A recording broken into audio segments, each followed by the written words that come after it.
Здравствуйте, друзья! Даже полиграфы могут выдавать ложноположительные и ложноотрицательные результаты.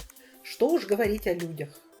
Наверняка каждый человек хотел бы уметь распознавать обман с первых секунд.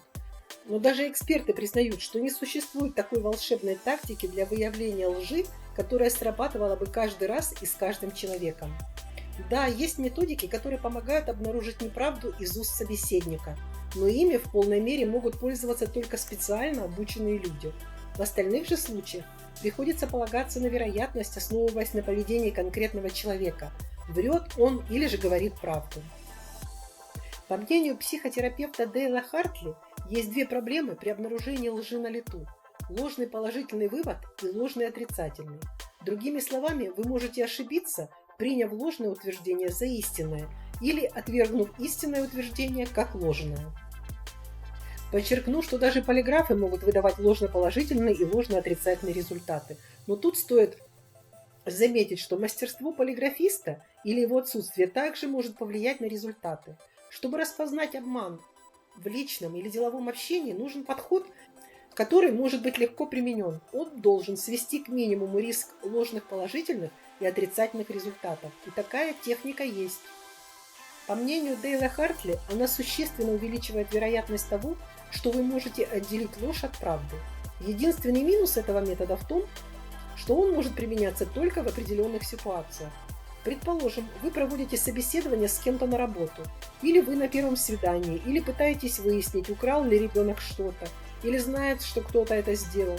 В таких ситуациях вы можете задать ряд вопросов. Именно тогда техника, которая описана ниже, наиболее полезна. Вот что нужно сделать. Начните с серии безобидных вопросов. Желательно, чтобы вы уже знали ответы на эти вопросы. Но вы также можете задать вопросы, на которых большинство людей не стали бы лгать. Где вы выросли, где вы работаете, есть ли у вас дети. При каждом ответе на эти вопросы отмечайте, в какую сторону движутся глаза собеседника. Движение глаз связано с тем, в какой части мозга обращается собеседник, чтобы получить информацию.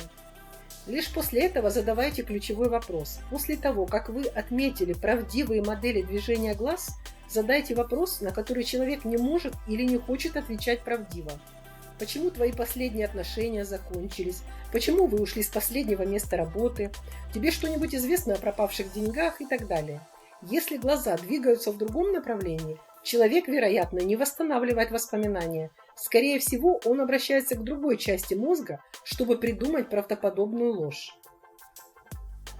Движение глаз трудно подделать последовательно, даже если человек пытается это сделать. Нужны огромные умственные усилия, чтобы контролировать свои глаза, придумывать и озвучивать ложь и поддерживать нормальный разговор. Поэтому при определенных обстоятельствах вы можете определить, когда кто-то лжет не по движению его губ, а по движению его глаз.